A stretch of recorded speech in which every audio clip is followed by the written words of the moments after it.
buenas tardes, profesor Gildo, profesora Lucía, compañera y profesora Cristal Rodríguez. Espero que se encuentren todos muy bien y gracias por acompañarnos en este espacio. Eh, Antes de comenzar con la conferencia del profesor Gildo, de hecho acaba de llegar el profesor Freddy Garay. Eh, Quería como comentarles un poquito del proceso del semillero de investigación, también de unas experiencias educativas muy interesantes que tuvieron los semilleristas mostrando sus producciones en investigación a nivel de pregrado y a nivel de posgrado.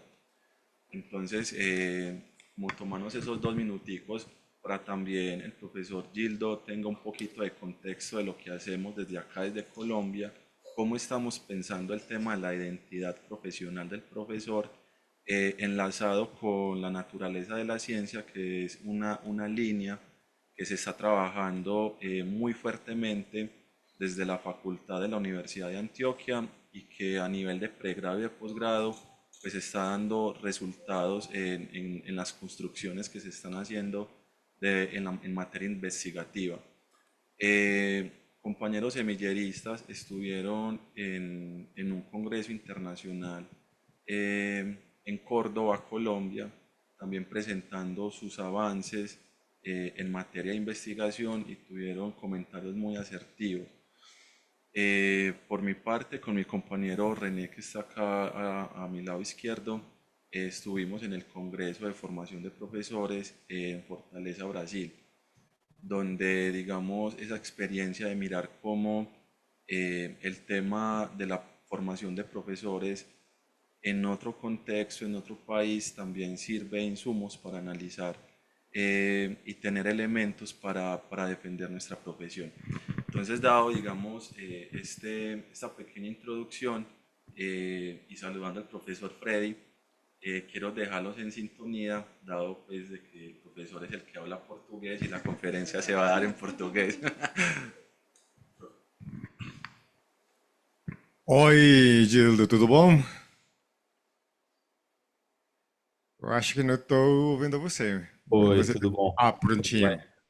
Tá, tudo ótimo. Obrigado por ter aceito o convite do Semilleiro para participar com a sua palestra, a sua fala. Eu acho que vai ser um espaço bem mais tranquilo. Como você já viu, eles são meus estudantes de licenciatura em Ciências Naturais. E os ciências da natureza e também tem os professores que eles estão assistindo online para te ouvir. Eu acho que a sua fala ela vai ser muito importante, mesmo como o Ângelo já falou, nós trabalhamos identidade do professor, eu acho que não tem uma diferença grande no Brasil.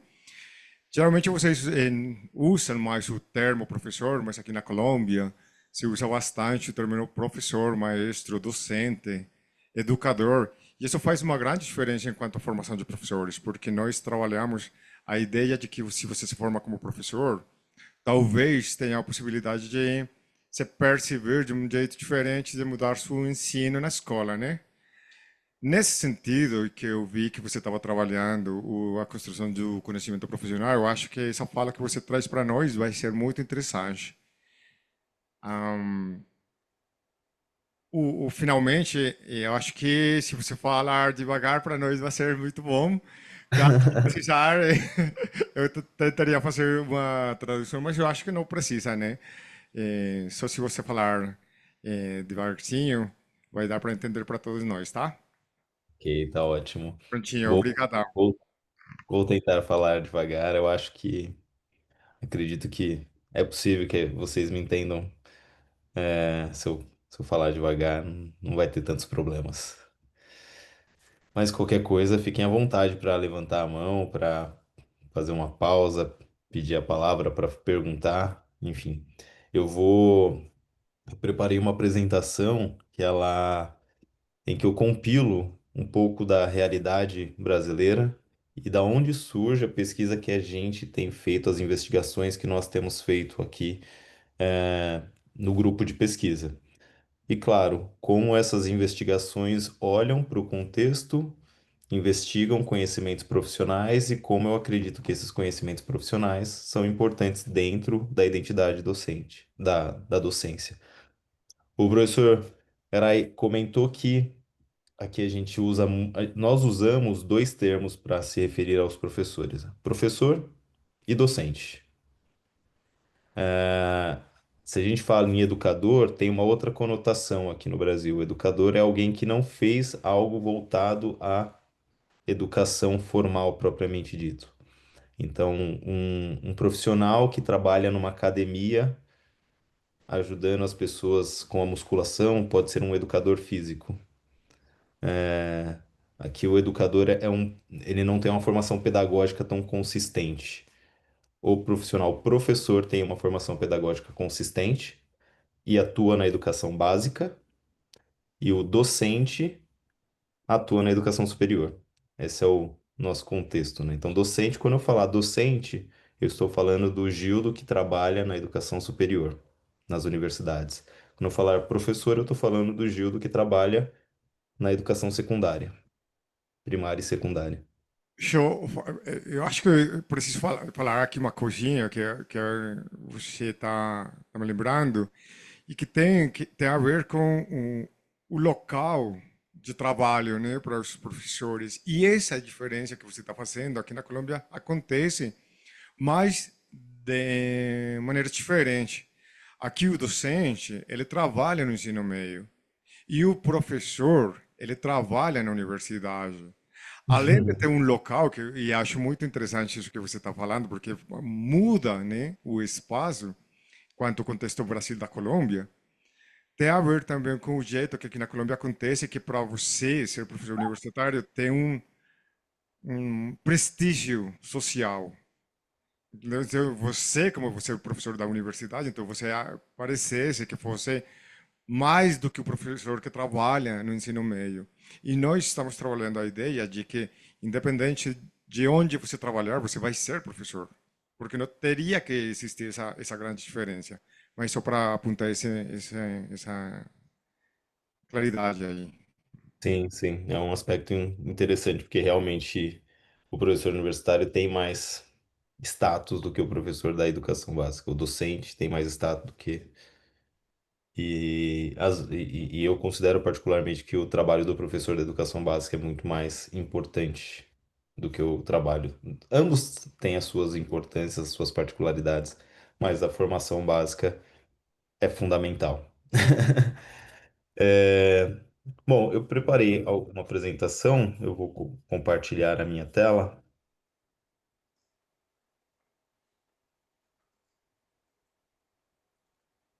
Então, como eu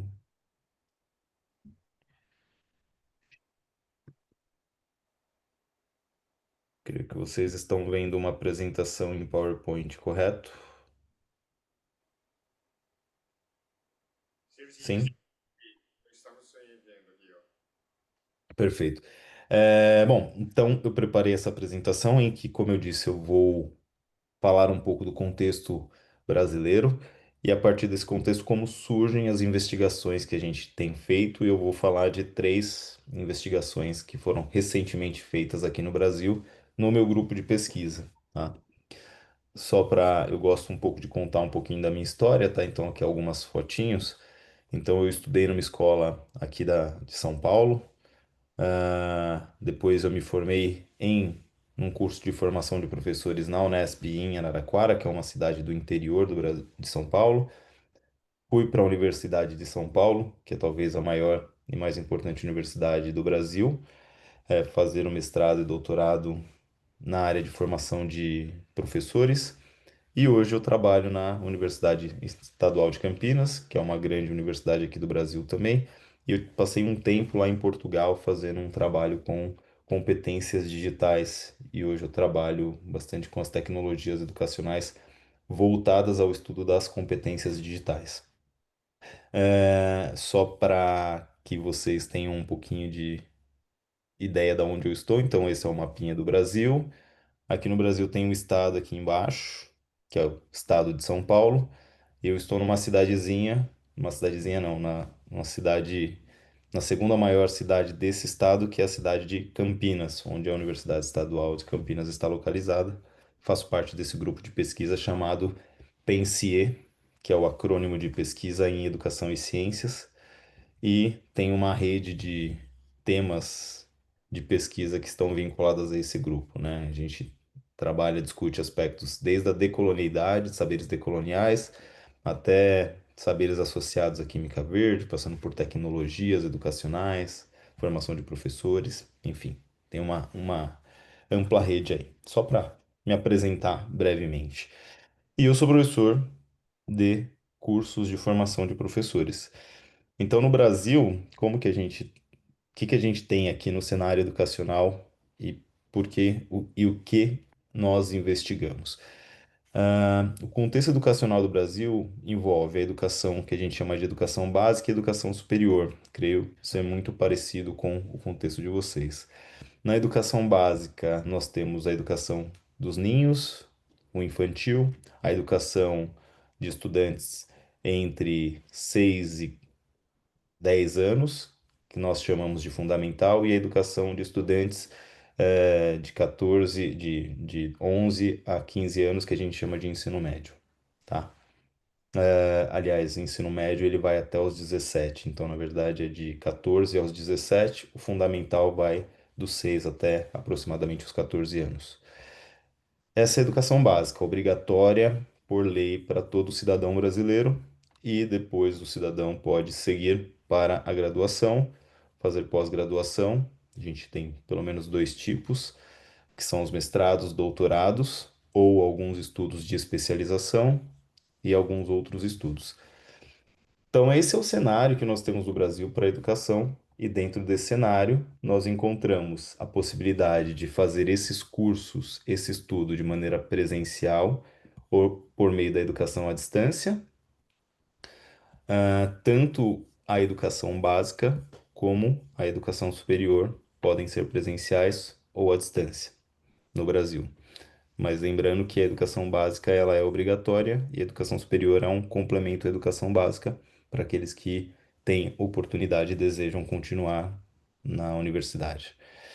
E dentro da educação, a gente tem um conjunto muito grande de escolas diferentes.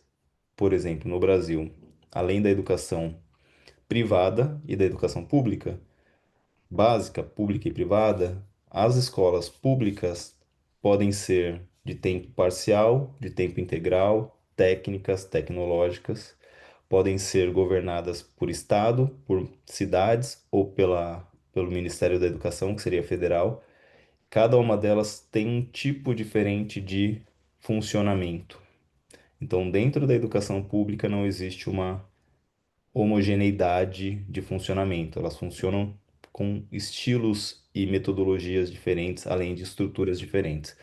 Com isso, a gente tem currículos que podem ser diferentes, políticas públicas implementadas de formas distintas, e, enfim, nós temos um conjunto de aspectos que podem ser explorados. E tudo isso impacta na maneira como a gente entende a profissão professor. O professor no Brasil, ele acaba tendo um outro grau de dificuldade, porque ele tem que conhecer muitos cenários distintos por conta das várias possibilidades de atuação que ele tem nas diferentes escolas. E claro, a educação superior também tem a particularidade da gente fornecer a formação inicial, mas também as formações continuadas dos professores.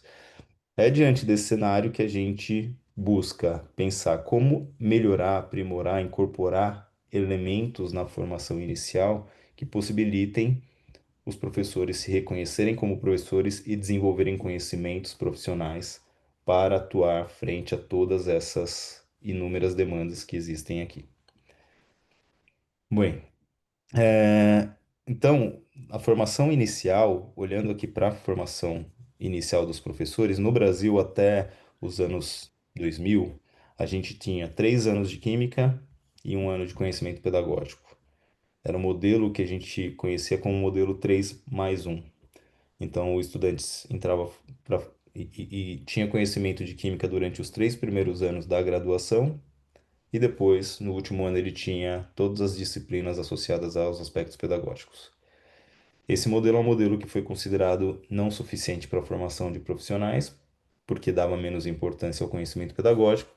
Então, esse modelo se alterou. Hoje a gente tem, durante os 4 anos de graduação, o estudante tem 4 anos de química, mas ele também, química, eu me refiro a química, a ciências de modo geral. Então, ele pode na biologia, na física, na história, mas ele tem 4 anos em que ele também vai tendo conhecimentos pedagógicos ao longo do curso. Então, desde o primeiro ano do curso, ele já tem disciplinas de articulação entre o conhecimento de conteúdo e o conhecimento pedagógico. E hoje a gente tem 2 anos, os 2 anos finais, que é a metade do curso para frente, de estágios ou residências pedagógicas, que os alunos têm que ir para a escola. São ao total 400 horas de estágio. Há uma reformulação em curso em que a gente vai passar a ter a mesma estrutura de 4 anos de conteúdo específico, 4 anos de conhecimento pedagógicos e os estágios a partir do primeiro ano. Então, a partir do primeiro ano do curso, todos os semestres o estudante tem que estar na escola. Então, é quase que como um curso de medicina. Ele vai entrar e a partir do primeiro momento ele já vai ter que estar na escola fazendo o seu estágio, a sua residência. E a gente tem um programa no Brasil que se popularizou, que é o chamado PIBID. Aí eu pergunto para vocês, vocês já ouviram esse termo, PIBID? PIBID é um programa do governo federal que ele destina um recurso financeiro a estudantes dos cursos de licenciatura, uma bolsa, mas ele também paga uma bolsa para professores das escolas para que exista uma residência pedagógica paga. Então é como se os docentes, os professores das escolas recebem, é como não, os professores das escolas recebem um valor, um suporte financeiro para receber estudantes que também recebem um suporte financeiro, supervisionados por um professor, por um docente da universidade, que também recebe um suporte financeiro. Então, eu, Gildo, sou responsável por 24 estudantes e 3 professores da educação básica me auxiliam no processo de residência desses estudantes. Esse é o programa conhecido como PIBID, Programa Institucional de Bolsas de Auxílio à Docência, de Iniciação à Docência. Ele foi implementado, se eu não me engano, em 2009 e desde então ele tem continuado. Então, ele é um programa que já existe há um tempo no Brasil e possivelmente vai continuar existindo. E a gente tem os programas de mestrado profissional, ou seja, mestrado para profissionais, para professores que atuam nas escolas para discutir e investigar problemas específicos da situação desses profissionais nas escolas. Então, um mestrado em ensino de química profissional pode ser um mestrado associado à implementação de um laboratório de ciências na escola. Pode ser voltado a implementar. Isso tem que ser pautado em um problema real do professor na escola. Bom, esse é o cenário. Para enfrentar esse cenário, eu trabalho com o referencial do Lee Schumann, né? Desde que eu fiz o mestrado, o meu doutorado, eu trabalho com o referencial do Lee Schumann, que trabalha com o desenvolvimento profissional a partir do conceito do conhecimento pedagógico do conteúdo ou conhecimento didático do conteúdo. É, Lá em 1986, o Schuman faz a proposta, traz o modelo de raciocínio pedagógico e ação, que é esse modelo em que a gente tem um processo de transformação do conhecimento no planejamento das suas aulas, no planejamento das suas ações didáticas. E durante esse processo de transformação, ele vai incorporando elementos e construindo novos saberes, novos conhecimentos. E quando esse processo se repete ao longo do tempo, novos saberes vão construindo de maneira circular, de maneira cíclica, e a partir desses conhecimentos é que se desenvolve o chamado conhecimento pedagógico do conteúdo. Então, ele trabalha, o Schumann propõe a ideia do conhecimento pedagógico do conteúdo num momento em que muito se discutia sobre técnicas e metodologias de ensino, muito se discutia sobre cognição, sobre aprendizagem, sobre elementos cognitivos, mas o conteúdo específico havia sido esquecido. Então, eu discutia muito sobre metodologias para ensinar, mas eu não discutia metodologias para ensinar química, metodologias para ensinar matemática. Então o conteúdo era um pouco deixado de lado. O Schumann resgata isso que ele chama de paradigma perdido de conexão entre o conteúdo específico de uma área e as metodologias, os processos cognitivos de ensino e aprendizagem. E uma questão que a gente faz é o mesmo ensinar matemática e ensinar química? Não. Então a metodologia, ela se adequa ou se adapta ou é melhor utilizada quando eu também tenho uma didática específica e não somente a didática geral. Então, a gente tenta nos nossos cursos, naquelas reformulações que eu coloquei, buscar, além das discussões associadas à didática geral do conteúdo, que são feitas nas faculdades de educação no Brasil, trazer para os institutos de química, de física, de biologia, aspectos das didáticas da área. Então, no curso de química, de formação de professores de química na Unicamp, nós temos a didática geral e, mais para o fim do curso, a didática para o ensino de química, depois a didática para o ensino de ciências, com maior foco na biologia, e depois a didática para o ensino de física como optativa, como eletiva, como uma disciplina extra que ele pode fazer, com vistas a tentar articular, tentar trabalhar melhor essa formação, essa especificidade e essa profissionalidade do professor de química, do professor de física, do professor de biologia. Tá? Bom, hoje a gente trabalha com um modelo que é um modelo refinado consensual. O PCK, o conhecimento didático do conteúdo, ele passou por um conjunto de reformulações. Ele é um referencial que desde 1986 vem sendo trabalhado na pesquisa e existe um modelo que é esse modelo consensual. Eu não sei se minha ligação caiu. Oi, você está me Oi, ouvindo? estou. Eu acho que nós também, mas tem um problema aqui, eu acho que com a câmera do auditório, mas aqui a gente está te vendo, tá? Ah, então tá Agora, bom. prontinho. Então esse modelo ele passou por um conjunto de reformulações. E hoje a gente trabalha com esse modelo refinado consensual associado a outros modelos. Mas em linhas gerais, esse modelo traz uma base de conhecimentos que são os conhecimentos coletivos, aqueles que são trabalhados nos cursos de formação, são reconhecidos como conhecimentos importantes para a área de formação profissional, que geram, de certa forma, parte da identidade profissional, que são conhecimentos pedagógicos, conhecimentos associados aos estudantes, como eu conheço o meu estudante, quem são os meus estudantes, conhecimentos do currículo, conhecimentos sobre processos de avaliação e o conhecimento do conteúdo. Esses conhecimentos coletivos, trabalhados nos cursos de formação, eles se articulam aos conhecimentos pessoais do professor, aquele que ele traz das suas vivências, tanto como aluno, como também das vivências que ele constrói com os colegas dentro da sua escola, dentro do seu ambiente de trabalho, do seu ambiente educacional. Os conhecimentos pessoais, ou o PCK pessoal, tem muita relação com o que outros autores como Tardif, Lessard, Gautier chamam de saberes, né? São mais amplos, ou seja, se expandem sob a ótica de são conhecimentos que não são ensináveis, mas são construídos por meio da mediação com a experiência. E isso se converte claramente em conhecimentos do professor em ação que tem relação direta com aquele modelo de raciocínio pedagógico. Como que eu articulo o conhecimento coletivo desenvolvido nos meus cursos de formação com aqueles conhecimentos que eu construo com os colegas em em ambientes educacionais através da experiência e mobilizo esses domínios no meu planejamento de aula, no ensino e na reflexão sobre esse processo e o que deu certo, o que não deu certo e como replanejar e fazer melhores propostas de ensino considerando os meus estudantes.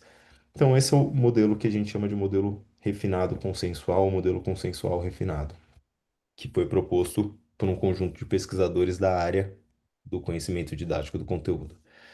e é nele que a gente pauta boa parte dos nossos estudos. Considerando tudo isso, a ideia então é, na formação inicial e continuada e no desenvolvimento de conhecimentos profissionais, a ideia é tentar superar um pouco essa dicotomia entre teoria e prática, através, por meio de um processo que seja reflexivo, ou seja, reflexão na ação sobre a ação, e também buscando romper resistências para o novo, resistências para novos domínios conceituais que superem um modelo de ensino mais tradicional, um modelo de ensino que busca um modelo de ensino mais crítico. Aqui eu coloco dois trabalhos, né? Um primeiro trabalho já um pouquinho antigo, esse é de 2015, que eu falo um pouco nesse trabalho publicado junto com a minha ex-orientadora, eu falo um pouco do desenvolvimento de conhecimentos profissionais em professores em início de carreira. E esse daqui, um pouco mais recente, que foi publicado numa revista colombiana, a Gôndola em Ciência e Aprendizagem das Ciências, busca analisar também domínios conceituais associados a professores em formação a partir da vivência. Então, nós promovemos um processo de reflexão, em um processo formativo em que os estudantes vivenciaram uma prática formativa como estudantes. Só que eles eram futuros professores, então eles refletiram a partir de uma visão de professores a partir da vivência como alunos. Então foi um projeto bastante interessante, é um artigo bem legal que foi publicado em 2019. Recomendo a leitura. E diante disso, a gente, com diferentes práticas, diferentes contextos, diferentes formas de estudos, a gente busca então nos nossos trabalhos, buscar reconhecer e acessar domínios conceituais, categorias de conhecimentos a partir de práticas que são desenvolvidas. E aqui eu vou já entrando um pouco nos trabalhos que a gente tem feito na área, tá? A gente utiliza algumas estratégias de investigações baseadas em análises qualitativas, usando modelos de conhecimento profissional a partir de análises qualitativas, pautando-se no discurso dos sujeitos e nos materiais produzidos pelos sujeitos, ou mesmo nas práticas gravadas por esses sujeitos, e um pouco também com análise quantitativa a partir da construção de instrumentos que permitem uma análise quantitativa associada a uma análise qualitativa. E a gente olha para esses conhecimentos profissionais, observando práticas em sala de aula ou práticas simuladas, observando os processos reflexivos dos professores antes, durante e após as práticas e as percepções de estudantes a respeito de práticas dos professores. Para isso, a gente, obviamente, tem uma base teórica com vários autores, a gente se concentra, obviamente, no conhecimento pedagógico do conteúdo, mas todos esses autores moldam um pouco dos modelos didáticos e de investigação que nós temos considerado. Bom, diante disso, o que que a gente olha dentro da investigação, né? Então, quando a gente olha para docentes em diferentes contextos, por exemplo, licenciados ou licenciandos são estudantes que estão se formando ou que acabaram de se formar como professores. Então, nós olhamos instrumentos de planificação ou de planejamento de aulas, a gravação e registro audiovisual das aulas, das classes que esses estudantes ministram, as atividades durante cursos de formação, que tipos de interação eles promovem dentro de sala de aula. A partir da gravação, nós mostramos a gravação e discutimos de maneira reflexiva e estimulada as ações que foram feitas em sala de aula ou durante as classes. Nos professores em atuação, algo muito parecido, só que a gente tem estudado e implementado instrumentos como a representação de conteúdos ou a representação e estratégias sobre estratégias e conteúdos e entrevistas com esses professores, além da análise dos padrões de interação e das reflexões estimuladas. Então, a gente tem vários instrumentos com diferentes propostas para serem investigadas.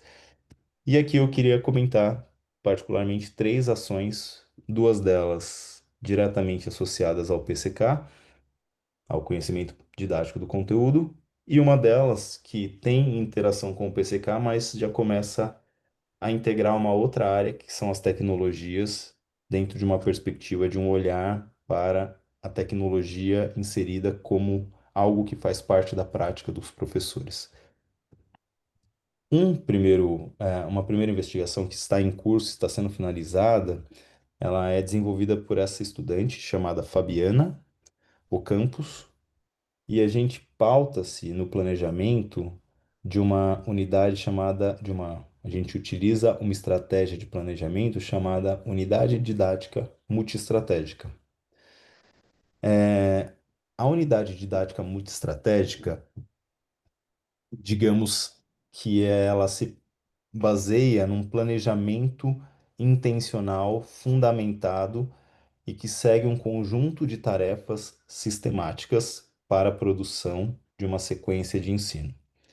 Então, nós temos aqui sete tarefas que um professor ou um futuro professor ou um docente ou um futuro docente precisa realizar para construir uma sequência de aulas. Não é simplesmente definir o objetivo, definir a estratégia, definir a metodologia e as formas de avaliação. Para cada tema selecionado, ele precisa caracterizar o contexto de ensino, fazer uma análise científica e epistemológica do tema, então fazer um estudo profundo do tema, para além daquilo que ele já conhece, já domina de conteúdo, e fazer uma análise didático-pedagógica, que é também uma análise profunda das possíveis estratégias para o ensino daquele conteúdo. Essas três primeiras etapas são tarefas que a gente julga de tarefas pré-metodológicas e elas estão associadas a um estudo denso tanto do contexto, do conteúdo, como das possibilidades didático-pedagógicas. Somente a partir dessas três tarefas é que o futuro professor ou professor em atuação vai construir a sua sequência de ensino ou as suas sequências de ensino, a partir da seleção dos objetivos, da adequação das estratégias e das estratégias de avaliação. Esse é um processo que demora em torno de, varia muito, mas em geral demora em torno de umas 4 semanas a 8 semanas a construção de toda essa unidade didática. Então imaginem que a gente pensa em um tema, por exemplo, vamos estudar polímeros. Para construir uma unidade didática que tenha 6 aulas, eu vou demorar em torno de 4 a 8 semanas, porque eu vou precisar construir toda essa análise a partir da unidade didática multiestratégica. É um processo formativo intenso e que visa desenvolver conhecimentos profissionais. A Fabiana fez isso com 10 estudantes e dentro desses 10 estudantes ela analisou a partir de rúbricas, ou seja, o instrumento de análise dela foi a construção de rúbricas, buscando trazer níveis de desenvolvimento para cada uma das aulas de cada uma das sequências de ensino montadas, construídas a partir das unidades didáticas multiestratégicas.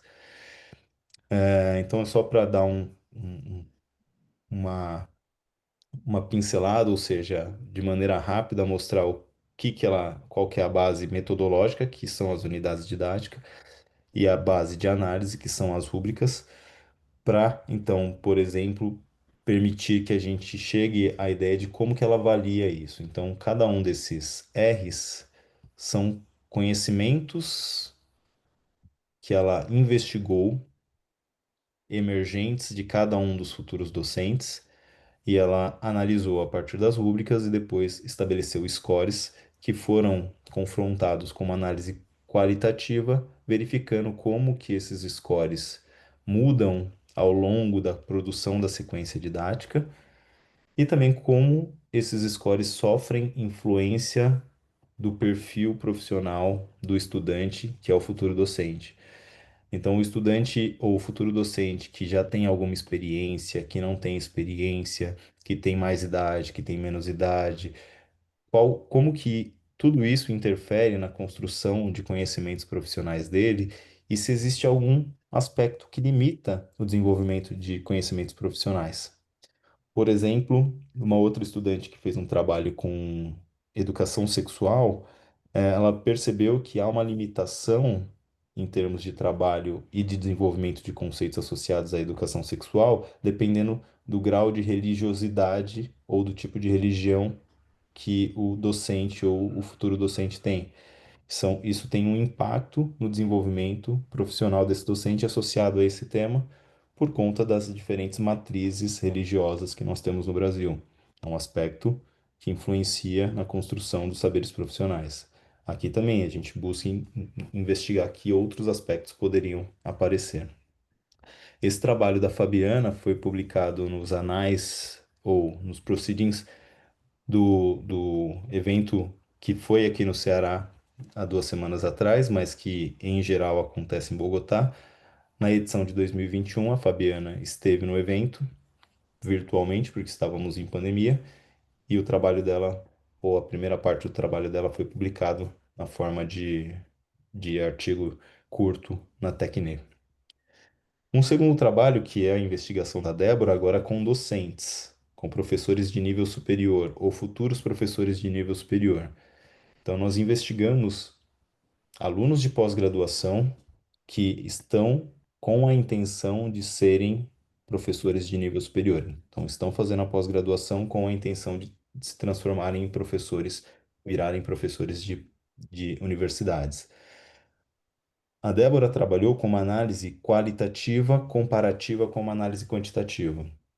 Então, de novo, nós investigamos os 4 níveis de conhecimento profissional, os 4 tipos básicos do conhecimento profissional do Lee Schumann, que é o conhecimento do conteúdo, de estratégias de instrução e de representação, objetivos das instruções e do contexto e o conhecimento sobre a compreensão dos estudantes.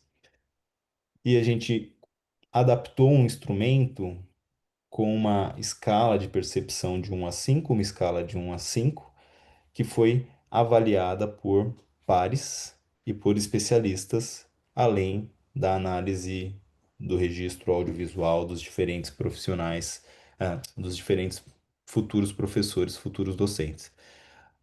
Eu quis trazer esse trabalho para comentar com vocês porque ele é um trabalho de análise quantitativa e, pelo menos em termos de Brasil, e eu acho que em termos de América Latina, são mais raros os trabalhos que fazem análises quantitativas de conhecimentos profissionais. Então, esse é um trabalho que posteriormente a gente pode conversar um pouco mais, mas ele é um trabalho que buscou validar o instrumento, mas não olhar para esse instrumento como um instrumento único que permite que você acesse todo e qualquer conhecimento profissional, mas investigar quais são os conhecimentos profissionais que podem ser avaliados, reconhecidos a partir de um instrumento de larga escala. E aí a Débora trabalha com as categorias, com a validação a partir não só da estatística descritiva, como desvio padrão e coeficiente, mas também com instrumentos ou parâmetros de validação. O que ela usa é o alfa de Cronbach, que é um parâmetro bastante utilizado na literatura da educação em ciências, para poder validar esse instrumento. A gente trabalha com mapas de correlação entre os diferentes fatores, então, como que um conhecimento ou uma afirmação do instrumento influencia na outra, ou está correlacionada com outra, e se faz sentido essa correlação, ou faz sentido essa anticorrelação. E é interessante o trabalho dela, que basicamente a gente conseguiu ter uma validação de um instrumento para vários elementos, vários conceitos associados aos conhecimentos profissionais, mas para alguns isso é impossível. Então a análise qualitativa continua se fazendo necessária.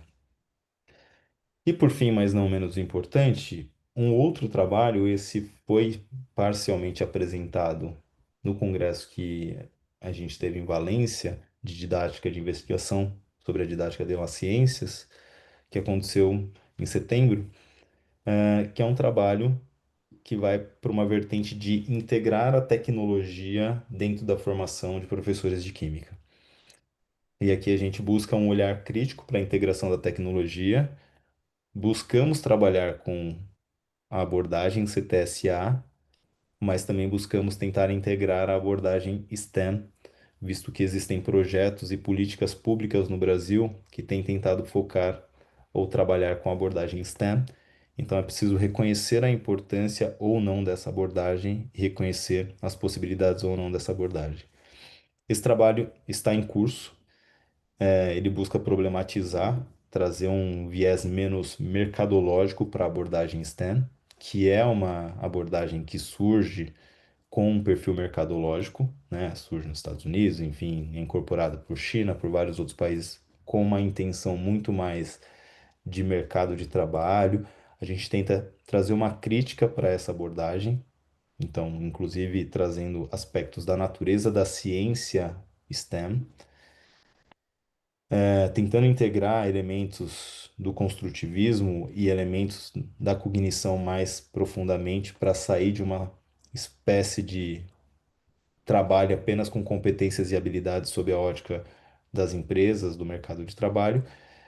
E como que a gente tem feito isso? Nós temos tentado discutir quais são os diferentes conhecimentos associados a cada uma das áreas STEM, das disciplinas STEM, tanto da ciência, da tecnologia, da engenharia e da matemática e das artes, em projetos nos cursos de formação de professores.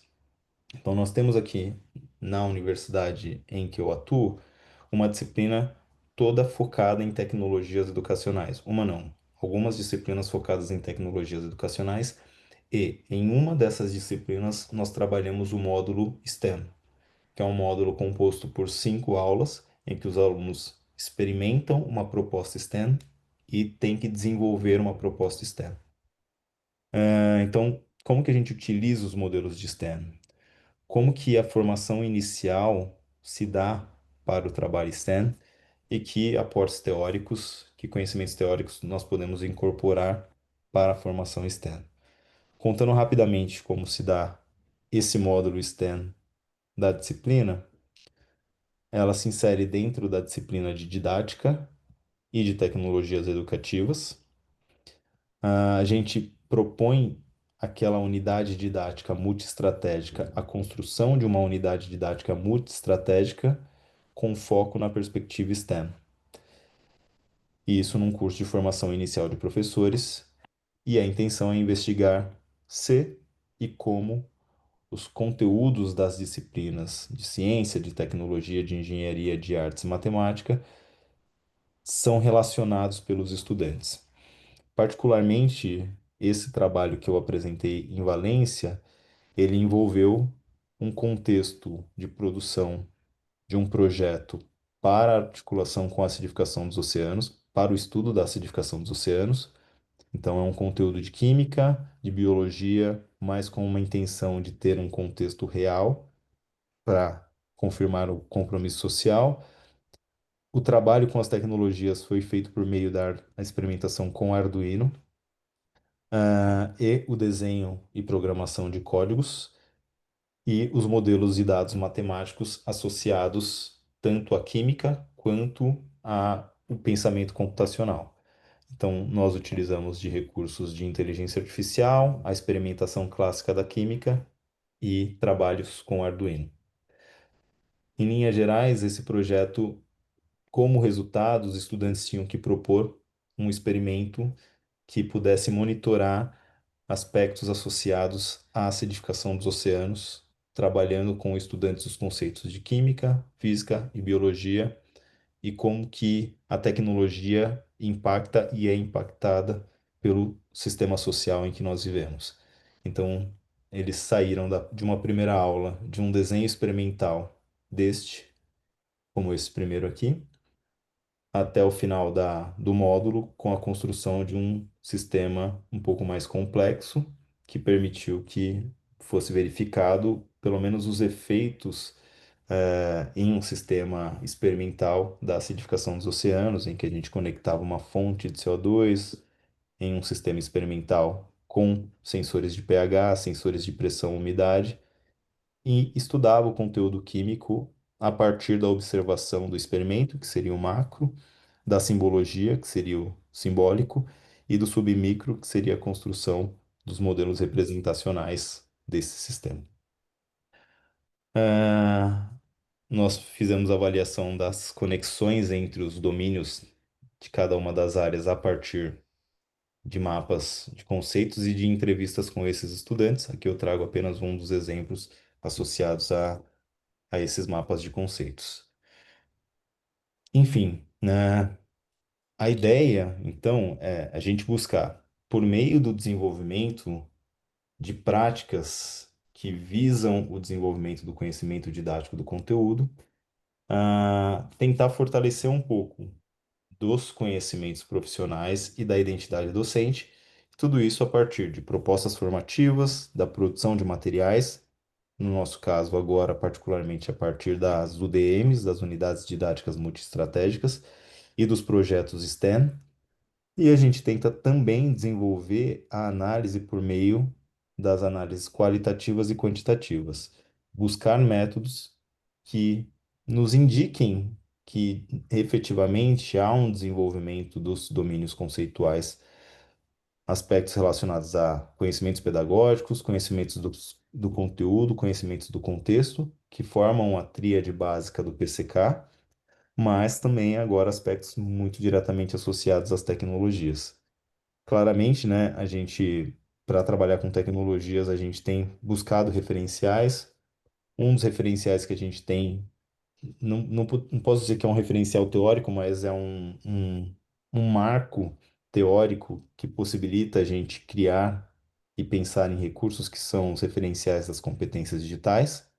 Esse é o marco europeu das competências digitais docentes, que a gente, no Brasil, tem incorporado para os saberes digitais docentes e buscando articulação entre essas competências digitais docentes e os saberes profissionais associados ao PCK, associados ao conhecimento pedagógico e tecnológico do conteúdo, a gente tem buscado tecer articulações entre eles.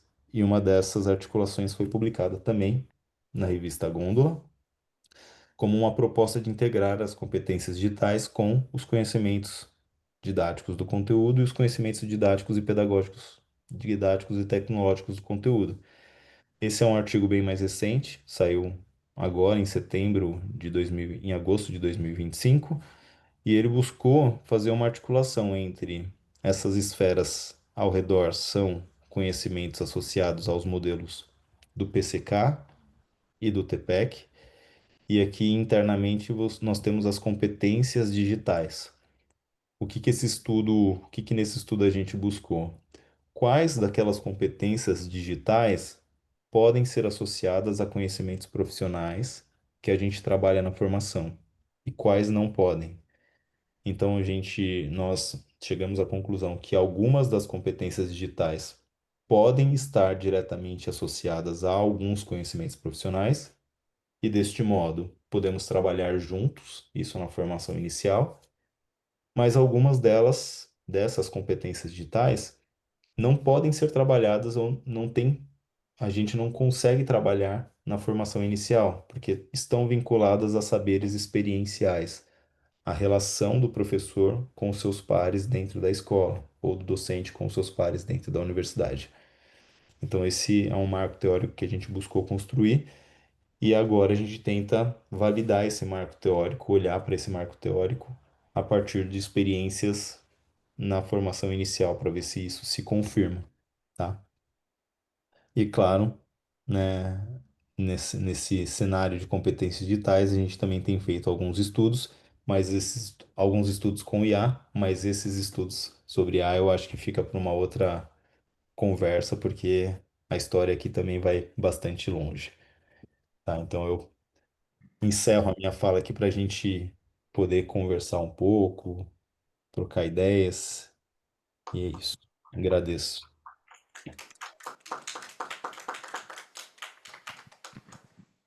Bom, Gildo, eu acho que tem muitas perguntas a partir da sua fala, que eu fiquei muito interessado em tudo isso que vocês, o grupo de pesquisa está fazendo, mas Eu vou deixar os meus estudantes de pós-grado e pré-grado fazerem as perguntas.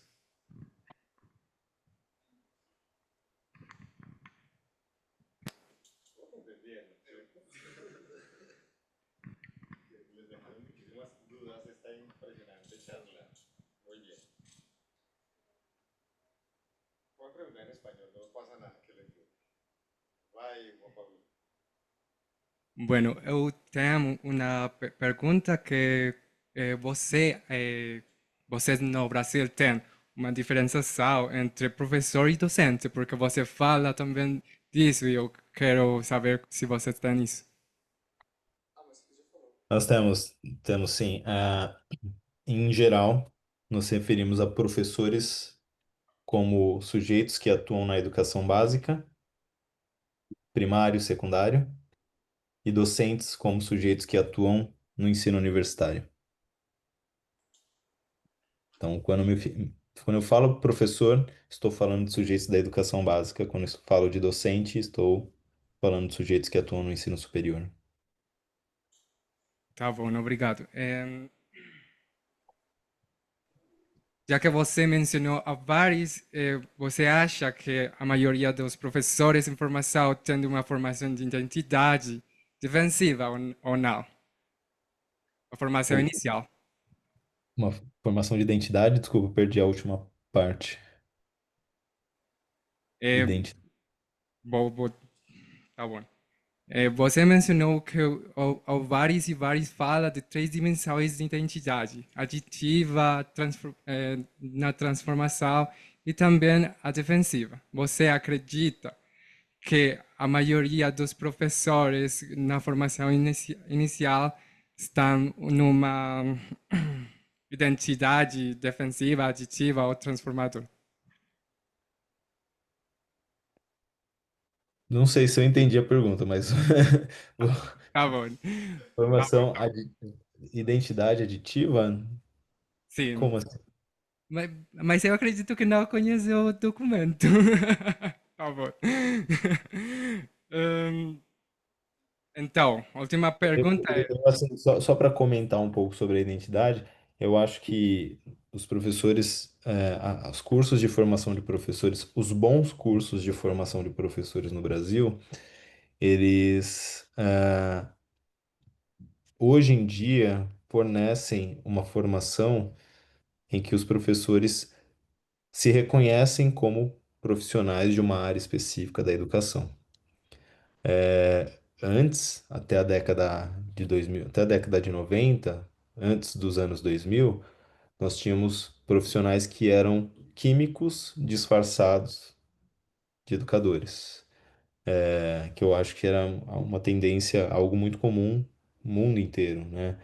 Então, nós tínhamos químicos que faziam um complemento e eram então transformados em professores. Isso não gera uma identidade. Hoje, a partir do primeiro ano do curso, o estudante já tem disciplinas na área educacional. A partir do próximo ano, o estudante, no primeiro ano do curso, ele vai para a escola, então ele vai fazer parte de uma imersão, dentro da escola. Isso vai gerando um, um, um reconhecimento de que aquele é o espaço em que o educador e que o professor vai atuar. Aquele é o espaço que vai precisar de domínios conceituais de conceitos para atuar ali. Então a gente tem um reconhecimento de um espaço. O reconhecimento de um espaço é um dos elementos que constitui a identidade de um profissional. Onde o médico atua? Ele não atua em casa, ele não atua na indústria, ele atua em sistemas que fazem parte de um local que a saúde está presente. Do mesmo jeito, onde o professor atua? Ele atua no museu de ciências, ele atua na escola, então fazer parte, reconhecer diferentes ambientes educacionais faz parte da criação é um dos elementos que cria a identidade profissional. Existem outros elementos, então a gente precisa trabalhar esses outros elementos. A formação dos bons cursos no Brasil tem buscado fazer isso. Eu acho que é um ponto que eu avalio como positivo, né? Se quiser, eu falo dos negativos também, mas esse é um dos pontos que eu avalio como positivo. Obrigado.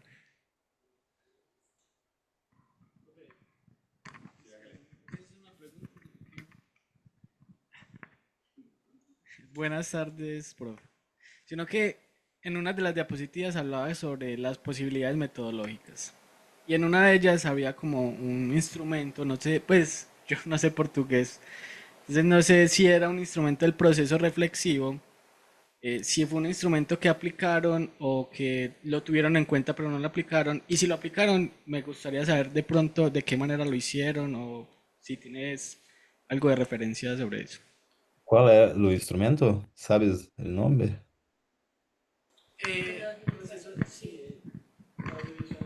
Ele está falando do instrumento do audiovisual reflexivo, que você tem um slide. Deixa eu me ver aqui.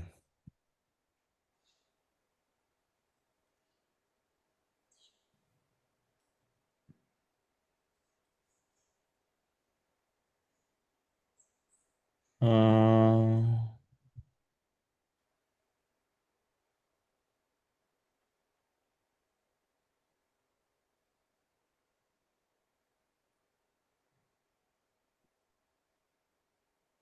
este não.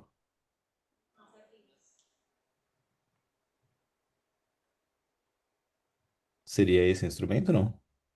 Não, ele fala que não. Seria esse modelo?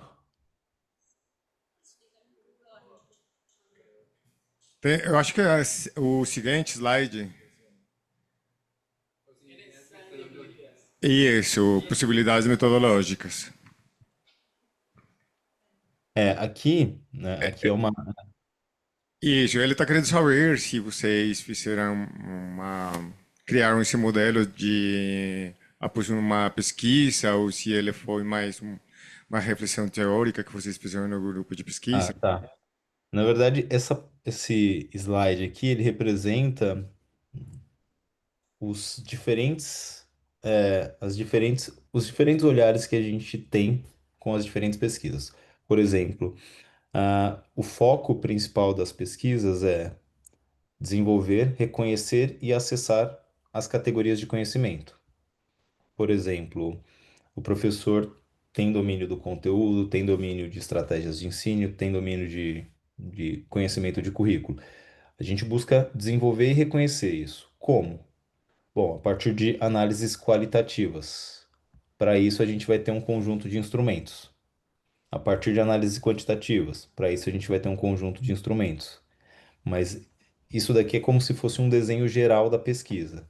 Então, a gente olha para a prática do professor e analisa a partir de uma análise qualitativa, que é observa a prática dele e confronta com modelos teóricos.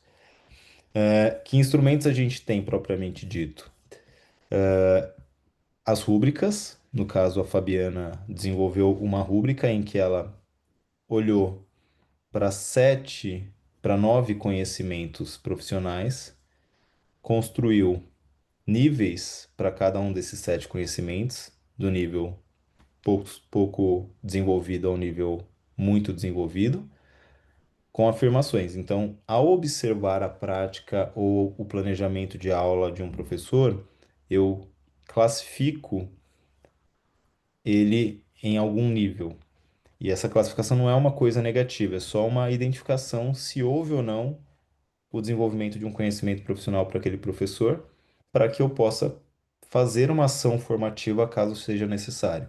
Esse é um instrumento de análise, uma rúbrica. A gente constrói essa rúbrica, valida por pares, né? Passa por 3, 4 pessoas analisarem, analisa alguns materiais conjuntamente para poder ter um instrumento que possa ser validado. Um outro instrumento, como exemplo, é esse daqui, né? Que também é um instrumento com uma escala Likert de 1 a 5. Só que esse é um instrumento para que estudantes avaliem o professor, por exemplo. Então, eu, Gildo, estou participando de uma aula. Quando eu assisto a aula, eu reconheço que o professor conhece o conteúdo do que está ensinando, então eu classifico ele de 1 a 5. Imagina que o Gildo está dando uma aula para uma turma com 150 estudantes. Os 150 estudantes vão responder essas perguntas de 1 a 5. Isso tem para os outros conhecimentos. E a gente vai fazer uma análise dessas perguntas para ver qual é o nível de conhecimento sobre cada um dos assuntos que o professor tem. Com qual finalidade? Porque se for baixo em algum desses conhecimentos, há uma prática reflexiva de conversar com o professor, fazer uma ação formativa para que ele aprimore o conhecimento em alguma dessas determinadas áreas. Então, em resumo, esse daqui é como se fosse um desenho das pesquisas que a gente faz e de cada um desses quadrinhos surgem instrumentos. Não sei se ficou claro. Perfeito. Eu acho que ficou muito claro o exercício reflexivo. Gildo, eu não sei quanto tempo você ainda tem. Meu estudante tinha falado que você tinha 1 hora. E eu acho que a gente já está atingindo o tempo, né? Eu tenho até umas 2h20, né, 3h20. Pranchinha.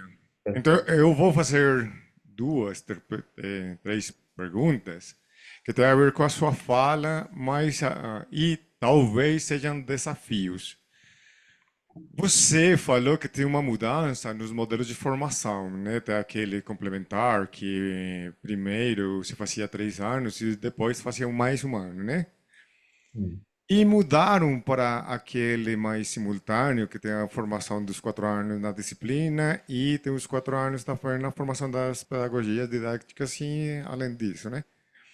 E as práticas. Aí estão mudando para esse terceiro modelo ou já mudaram? Se está na transição, as expectativas que você tem enquanto formação de professores nesse último modelo é qual? E mesmo se você está falando de esse desenvolvimento profissional do professor. Porque assim, Tá. aqui na Colômbia, nós temos esse último modelo e tem acontecido que os professores, melhor, os estudantes que ingressam nas carreiras de licenciatura, eles abandonam muito mais cedo, né, do que aqueles que estudavam em modelos anteriores a esse. Então, não sei o que esteja acontecendo hoje em dia no Brasil. Eu vou. Eu tenho um receio de que isso aconteça no Brasil. Nós não implementamos esse último modelo, na verdade, ele é obrigatório para ser implementado a partir do ano que vem. O que está em vigência é o modelo simultâneo, mas com prática a partir da metade do curso. E esse modelo, em relação ao anterior, tem funcionado muito bem. Os estudantes criaram uma cultura de que o estágio precisa ser feito a partir da metade do curso, tem funcionado bem.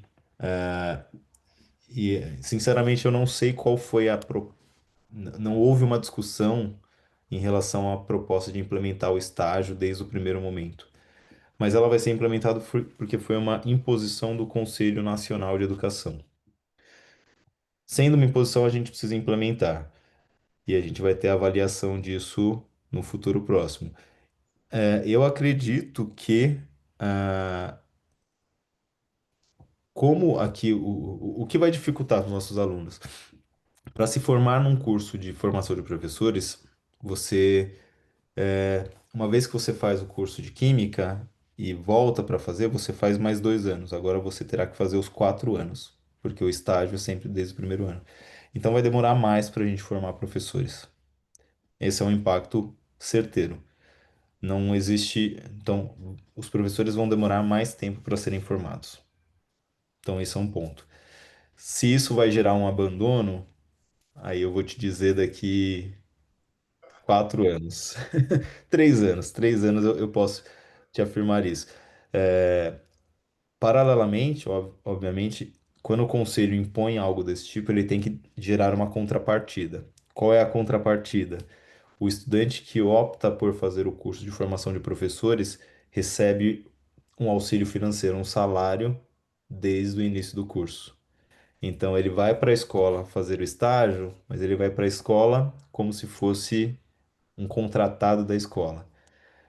Isso você tem o auxílio financeiro, que é positivo, mas você tem um risco de precarização do trabalho docente. Porque você está colocando um sujeito que não é professor, dando dinheiro para ele para atuar na escola. É claro que ele vai começar a querer dar aulas, e a gente tem um problema de que a gente não pode assumir que esse estudante pode dar aulas. Então, é uma contrapartida, uma falsa contrapartida, porque você acaba precarizando o trabalho. Você volta anos atrás de discussão. É uma questão muito complexa. Eu sou coordenador do curso aqui, estou implementando essa mudança por imposição do conselho, mas assim, estou temeroso que isso possa acarretar um esvaziamento dos nossos cursos. Eu acho que tem vários desafios na frente, mas sim, e tem uma outra questão, que aqui na Colômbia estão desaparecendo os programas de formação específica de professores. Aqui tem poucos programas já de licenciatura em Química, Física, Matemáticas, e eles mudaram também pela imposição do Ministério para licenciaturas em ciências naturais, ciências da natureza, né? Que aí eles não conseguem, né, se formar numa das disciplinas, tipo física, química, biologia, sino que eles, em teoria, vão aprender de todas as disciplinas para depois irem para a escola e ensinarem, né? E eu acho que nesse modelo que você apresentou, que demora bastante tempo, né, as unidades didáticas multi-estratégia, se demorar para fazer um conteúdo da química, agora penso se você tivesse uma formação de professores que não só tem química, mas tem física, biologia e às vezes matemática. E eu acho que ainda não sei se no Brasil está acontecendo isso também, que estão mudando para formar nas disciplinas, ou ainda tem uma forte formação na área específica. E se tiver essa mudança, como fariam para o desenvolvimento profissional do professor? No Brasil, a gente quase não temos cursos de formação de ciências. Geral, temos cursos de biologia, química e física separados. O que acontece é que os professores que se formam em biologia, pelo nosso currículo da educação básica, eles estão aptos a assumir o ensino de ciências, como geral. Então, o professor de biologia, para o ensino fundamental, dá também a disciplina de química, ministra também a disciplina de química e de física. Mas o ensino médio, que é o ensino mais aprofundado da área, então dos 14 aos 17 anos, que a gente tem as disciplinas separadas, química, física e biologia, somente o professor de química pode assumir a disciplina de química. Então a gente tem uma formação específica muito forte, não tem a formação de ciências. Nossos estudantes até saem com um diploma de licenciado, professor de química e ciências, mas eles atuam prioritariamente na química. Na O área da de física, formação. isso, Mas exatamente. porque eu acho que você falou uma coisa muito importante de não é suficiente hoje em dia falar da didática geral, tem que falar das didáticas específicas e se formarem nas didáticas específicas. E aí a minha última pergunta para te liberar, né, e te agradecer por ter assistido, né, por ter aceito o convite. Qual seria a conclusão que você faria da relação que existe enquanto conhecimento didático do conteúdo e a formação, a configuração da identidade profissional do professor? Fácil essa pergunta, né? É, é tipo assim, para sair, né? Quer que eu defenda uma tese? Eu acho que nós podemos fazer uma pesquisa, né? Ah, olha, é uma pergunta muito complexa, mas de fato eu entendo que a constituição da identidade ela tem muitos, muitos elementos e a, o entendimento ou a compreensão dos conhecimentos que compõem o PCK do professor formam uma base, formam um desses elementos que constitui a identidade. Então, o que eu diria para você é ter um bom PCK, um bom conhecimento pedagógico do conteúdo desenvolvido é fundamental para você se constituir uma identidade. mas está longe de ser o único elemento que constitui a identidade, né? Então, eu acho que existem elementos de vivência social da profissão que são mais significativos, inclusive, na constituição da identidade docente. Tem um estudo de uma ex-colega minha, de uma colega minha, ex-companheira de graduação, que ela investigou por que que num determinado curso os estudantes, era um curso muito particular, mas entravam 30 estudantes no início da graduação e depois de 5 anos, os mesmos 30 se formavam juntos. Eles não reprovavam em disciplinas, eles acompanhavam o curso e se formavam regularmente no curso de formação de professores de química. Eu fiz parte de uma dessas turmas. E ao longo de uma década isso acontecia. E ela falou: o que que acontece?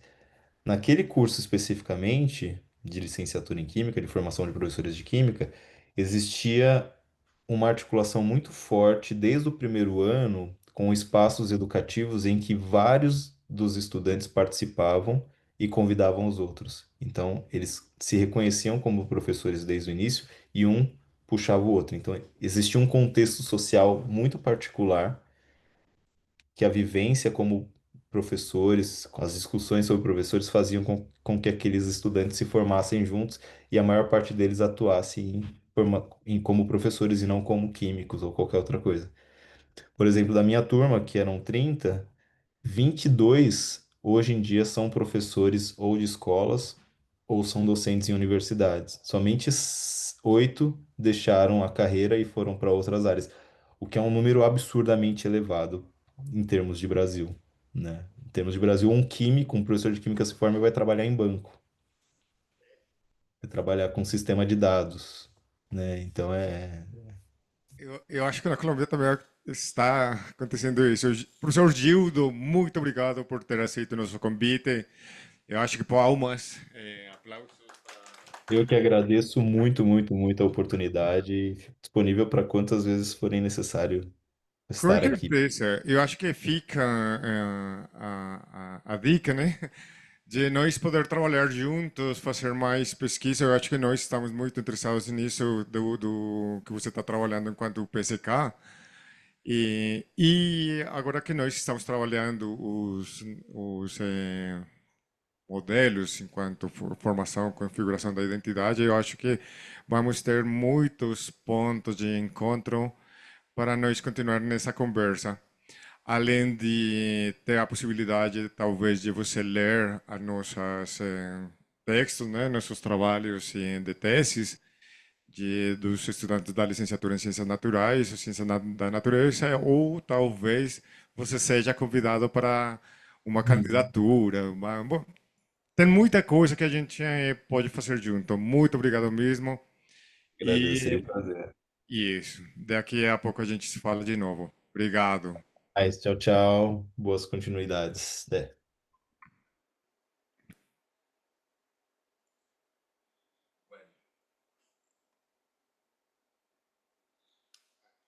Agradecemos a las personas que se conectaron virtualmente a esta sesión y quedamos pendientes de una segunda invitación. Muchísimas gracias a todos por participar.